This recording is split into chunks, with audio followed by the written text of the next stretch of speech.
உலகெங்கிலும் இருந்து இந்த நிகழ்வை பார்த்து கொண்டிருக்கின்ற சன் தொலைக்காட்சி நேயர்களுக்கு அன்பின் வணக்கம்.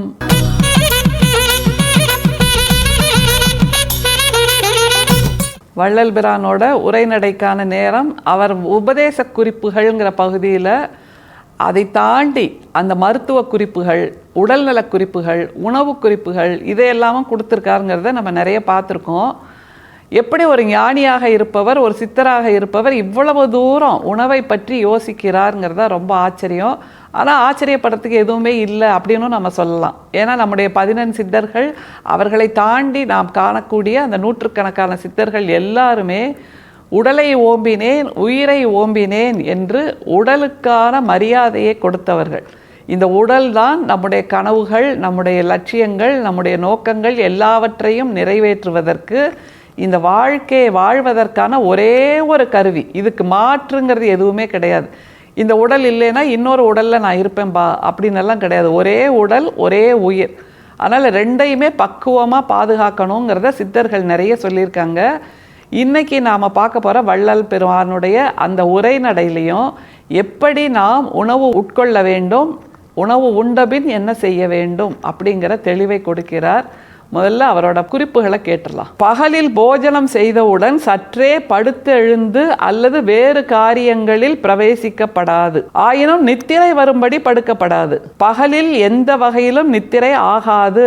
சிறிது படுத்து எழுந்த பின்னர் பாக்கும் வெற்றிலையும் குறைவாகவும், சுண்ணாம்பு சிறிது அதிகமாகவும், தாம்பூலம் பஞ்சவாசங்களோடு தரித்து முதலில் ஊறிய ஜலத்தை புறத்தில் உமிழ்ந்து விட்டு பின்பு ஊறும் ஜலத்தை உட்கொள்ளல் வேண்டும். பகல் போஜனம் செய்த சுமார் 17.5 நாழிகைக்கு பின்பு பேயன் வாழைப்பழம், ரஸ்தாளி வாழைப்பழம், பங்களா வாழைப்பழம் இவற்றில் ஒன்றில் சிறிது சர்க்கரை சேர்த்து நேர்ந்தால் சாப்பிடக்கூடும். காலையில் பால் சாப்பிடும்போது பசி அதிகரித்திருந்தால் இந்த பழங்களில் நெய், சர்க்கரை கலந்து சிறிது சாப்பிடக்கூடும். நம்மெல்லாம் சாப்பிட்டு முடிச்சோன்னு வைங்களேன், பகல் நேரத்தில் அப்படியே கொஞ்ச நேரம் கட்டையை சாத்தணும்பா அப்படின்னு கிராமத்தில் சொல்லுவாங்க. பகலில் அவங்க எப்படி தெரியுமா தூங்குவாங்க? கிராமத்தில் உள்ளவங்கெல்லாம் அந்த நிலை கதவுன்னு இருக்குல்ல, அதுக்கு அந்த கதவுக்கு கீழே ஒரு கட்டை இருக்குங்க. அந்த கட்டையில் தான் லேசாக தலையை சாய்ச்சிப்பாங்க. ஏன்னா தூக்கம் வராது, வரக்கூடாதுன்னு தான் வள்ளல் பெருமான் சொல்கிறாரு. ஆனாலும் கொஞ்சம் நித்திரைக்காக படுக்கணும் அப்படிங்கிறார். நித்திரை செய்யக்கூடாது, ஆனால் படுத்து எழுந்திருக்கணும் அப்படின்னு சொல்கிறார். அதைத்தான் ஆங்கிலத்திலும் சொல்வார்கள். Sleep a while after lunch, walk a while after dinner அப்படிம்பாங்க. அதாவது பகல் உணவுக்கு பின்பு கொஞ்சம் படுத்துருங்க, இரவு உணவுக்கு பின்பு கொஞ்சம் நடந்துட்டு வாங்க அப்படின்னு ஆங்கிலத்துலேயும் சொல்லுவாங்க. பகல் உறக்கம் செய்யோம் அப்படின்னு பதார்த்த குணசிகாமணி அப்படின்னு நம்முடைய தமிழ் இலக்கிய நூல்லையும் சொல்கிறாங்க. பகல் உறக்கம் செய்யோம் அப்படின்னு. அதனால் பகல் உறக்கத்துக்கு பின்பு சும்மா படுக்கணுமே தவிர, கண்ணை மூடிட்டு படுத்திருக்கலாமே தவிர தூங்கக்கூடாது அப்படிங்கிற ஒரு மிகப்பெரிய உண்மையை, சித்த மருத்துவ செய்தியை நமக்கு வள்ளல் பிரான் கொடுக்கிறார். அவரோட தமிழ் அதோட அழகோடு பயணிக்கலாமா? பகலில் போஜனம் செய்தவுடன் சற்றே படுத்தெழுந்து அல்லது வேறு காரியங்களில் பிரவேசிக்கப்படாது. படுத்து எழுந்திருக்கணுமே தவிர அந்த நேரத்தில் வேறு காரியங்கள் பண்ணக்கூடாது, கொரட்டை விட்டு தூங்கக்கூடாது அப்படிங்கிறாரு. அப்புறம் வேற என்ன பாருங்க. ஆயினும் நித்திரை வரும்படி படுக்கப்படாது. பகலில் எந்த வகையிலும் நித்திரை ஆகாது. இவ்வளோதாங்க விஷயம். பகலில் எந்த வகையிலையும் நித்திரை ஆகாது. ஆங்கிலத்தில் அதுக்கு பேர் நேப் அப்படின்னு. அதாவது சும்மா கண்ணை மூடிட்டு இந்த பக்கம் உருளலாம், அந்த பக்கம் உருளாமே தவிர தூங்கக்கூடாதுங்கிறது மிக முக்கியமான உறுதிப்பாடு. சரி, உருண்டு படுத்து எழுந்தாச்சு, உறக்கம்னு கூட கூடாது. அதனால் உருண்டு படுத்து எழுந்தாச்சு. அப்புறம் என்ன பண்ணணும்னு சொல்கிறார் பாருங்க. சிறிது படுத்து எழுந்த பின்னர் பாக்கும் வெற்றிலையும் குறைவாகவும், சுண்ணாம்பு சிறிது அதிகமாகவும், தாம்பூலம் பஞ்சவாசங்களோடு தரித்து. இது ரொம்ப சுவாரஸ்யமான விஷயம். ஏன்னா தூங்கி எழுந்ததுக்கப்புறம் செய்யணுங்கிறாரு. நாம் என்ன பண்ணுவோம்? பொதுவாக சாப்பிட்டு முடித்த உடனே வெத்தலைப்பாக்கு போட்டுருவோம், இல்லை பான் பராக் போட்டுருவோம். அப்படி இல்லாமல் தூங்கி எழுந்த பின்பு தான் வெற்றிலை பாக்கை போடணும் அப்படிங்கிறாரு. அதில் வெற்றிலையையும் பாக்கையும் கொஞ்சமாக வைக்கணுமா, சுண்ணாம்பை அதிகமாக வைக்கணும் அப்படிங்கிறார்.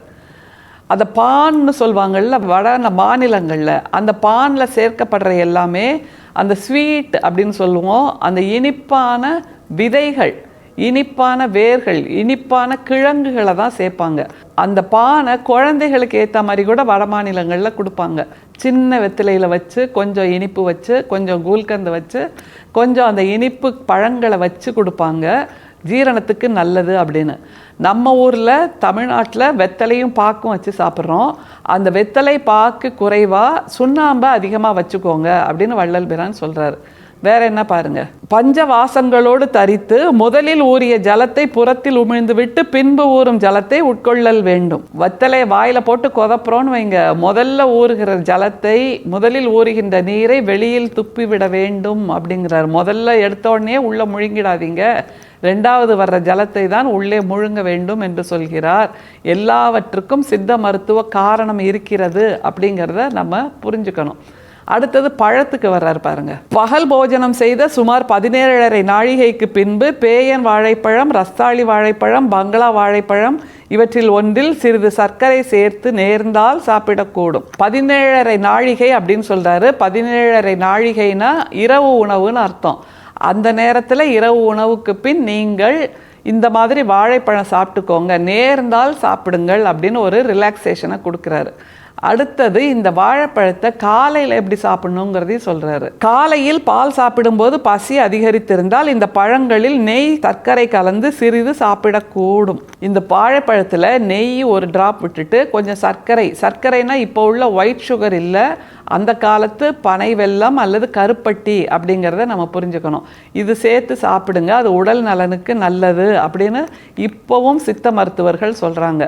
உடம்பு தேரவே மாட்டேங்குதுங்க என் பிள்ளைக்கு அப்படின்னு சொன்னால் வாழைப்பழத்தில் நெய் போட்டு தேன் ஊற்றி இந்த மாதிரி பனை வெல்லம் அல்லது வெல்லம் சேர்த்து சாப்பிட சொல்வது சித்த மருத்துவத்தில் மிக முக்கியமான ஒரு குறிப்பு.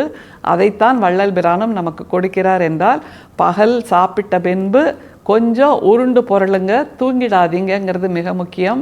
பகல் உறக்கம் செய்யோம் அப்படிங்கிறது நம்முடைய பதார்த்த குணசிகாமணி சொல்வது. அதைத்தான் ஆங்கிலத்திலும் sleep a while after lunch, walk a while after dinner அப்படின்னு சொல்கிறாங்கன்னா, உலகத்தில் இருக்கக்கூடிய சிந்தனையாளர்கள் எல்லோருமே ஒரே மாதிரி தான் சிந்திக்கிறார்கள் அப்படிங்கிறதுக்கு சான்று தான் வள்ளல் பிரானோட இந்த உரைநடை பகுதி. அவர் சொல்வதைப் போல் நாமும் வாழ்ந்தால், நம்முடைய வாழ்வியலாக கடைபிடித்தால் உடல் நலம் மிகச்சிறப்பாக இருக்கும். உடலை வளர்த்தால் உயிரை வளர்ப்பதற்கு சமம் என்பதை புரிந்து கொள்ள வேண்டும். அருட்பெரும் சோதி, அருட்பெரும் சோதி, தனிப்பெரும் கருணை, அருட்பெரும் சோதி. மீண்டும் சந்திப்போம். நன்றி, வணக்கம்.